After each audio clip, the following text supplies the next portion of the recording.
ইলিশ মাছ বাঙালিদের কাছে অতি পরিচিত আর প্রিয় একটি মাছ। কম বেশি সকল বাঙালিরাই ইলিশ মাছ খেতে পছন্দ করে।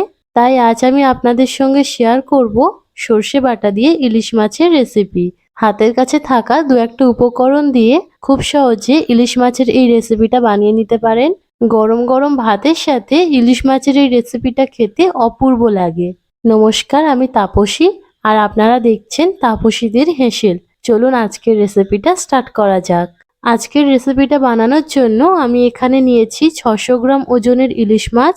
মাছটা আগেই ভালো করে ধুয়ে পরিষ্কার করে নিয়েছিলাম। এখন মাছে দিয়ে দিচ্ছি অল্প নুন আর অল্প হলুদ। নুন আর হলুদ দিয়ে মাছগুলো ভালো করে মাখিয়ে নেব।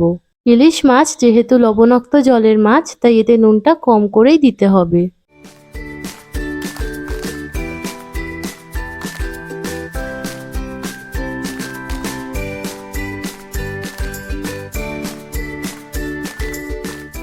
প্রত্যেকটা মাছের পিচ এইভাবে ধরে ধরে ভালো করে নুন হলুদ মাখিয়ে নিয়েছি।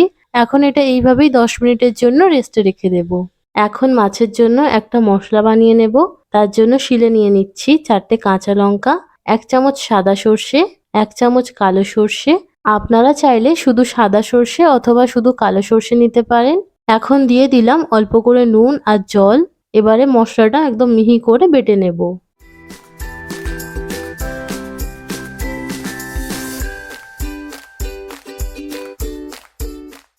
আপনারা চাইলে এই মশলাটা মিক্সার গ্রাইন্ডারে করে নিতে পারেন, তবে এই রেসিপির ক্ষেত্রে শিলে বাটা মশলা হলে বেশি ভালো হয়।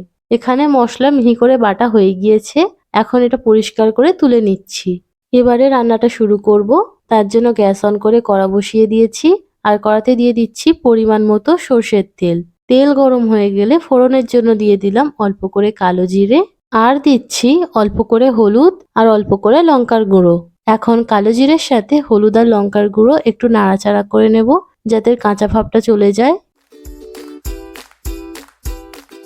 কয়েক সেকেন্ড মতো নাড়াচাড়া করার পরে এখন এতে দিয়ে দিচ্ছি কিছুটা পরিমাণে জল। এই মাছের রেসিপিতে আপনারা যতটা গ্রেভি রাখতে চান তার থেকে একটু বেশি পরিমাণে জলটা দিতে হবে। এখন গ্যাসের ফ্লেমটা মিডিয়ামে রেখে এটা ভালো করে ফুটিয়ে নেব। ঝোলটা ফুটে উঠেছে। এখন নুন হলুদ মাখানো মাছের পিসগুলো এক এক করে দিয়ে দিচ্ছি।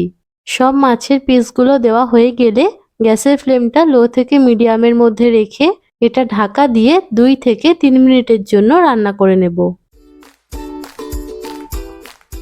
প্রায় 3 মিনিট হয়ে গিয়েছে, ঢাকনা খুলে দিলাম। এখন মাছগুলো একটু নেড়েচেড়ে উল্টে পাল্টে দেব। ইলিশ মাছ না ভেজে এইভাবে কাঁচা অবস্থায় রান্না করলে এটা খেতে অনেক বেশি ভালো লাগে। তবে আপনারা যদি এইভাবে কাঁচা মাছ রান্না করতে পছন্দ না করেন, সেই ক্ষেত্রে মাছগুলো একদম হালকা করে ভেজে নিতে পারেন। এখন এতে দিয়ে দিচ্ছি অল্প করে নুন আর বেটে রাখা মশলা।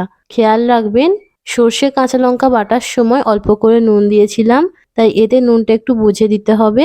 যেহেতু আমি সর্ষে কাঁচা লঙ্কা বাটা একদম মিহি করে বেটেছিলাম, তাই মশলাটা সরাসরি দিয়ে দিলাম। তবে আপনারা চাইলে মশলাটা ছেঁকে নিয়ে তারপরে দিতে পারেন। এবারে গ্যাসের ফ্লেমটা লো করে দিয়ে এটা ঢাকা দিয়ে 5 মিনিটের জন্য রান্না করে নেব। লো ফ্লেমে 5 মিনিট মতো রান্না করে নিয়েছি। রান্না প্রায় হয়ে এসেছে, এতে আর কোনো মশলা দিতে লাগবে না। হাতের কাছে থাকা সামান্য কিছু মশলা দিয়ে ইলিশ মাছের এই রেসিপিটা বানিয়ে নেওয়া যায়। এখন সবশেষে দিয়ে দিচ্ছি 4টে চেরা কাঁচা লঙ্কা আর 1 টেবিল চামচ মতো সর্ষের তেল। কাঁচা লঙ্কা আর সর্ষের তেল দেওয়ার পরে গ্যাসটা বন্ধ করে এটা ঢাকা দিয়ে রেখে দেব যতক্ষণ না পরিবেশন করছি। আপনারা দেখলেন সর্ষে বাটা দিয়ে ইলিশ মাছের এই রেসিপিটা তৈরি করা কতটা সহজ। রেসিপিটা খুব কম উপকরণ দিয়ে তৈরি হলেও এর স্বাদ কিন্তু অপূর্ব হয়। গরম গরম ভাতের সাথে এটা খেতে দুর্দান্ত লাগে। ইলিশ মাছ অনেক রকম ভাবে রান্না করা যায়, তবে এইভাবে একবার বানিয়ে দেখবেন, সবার খুব ভালো লাগবে। যারা আমার ভিডিওটি ইউটিউব থেকে দেখছেন তারা প্লিজ চ্যানেলটি সাবস্ক্রাইব করে দেবেন, আর যারা ফেসবুক থেকে দেখছেন তারা পেজটি ফলো করে দেবেন। ভিডিওতে একটা লাইক করে দেবেন আর কমেন্ট করে জানাবেন সর্ষে বাটা দিয়ে ইলিশ মাছের রেসিপি আপনাদের কেমন লাগলো। সবাই ভালো থাকবেন, দেখা হচ্ছে পরের ভিডিওতে।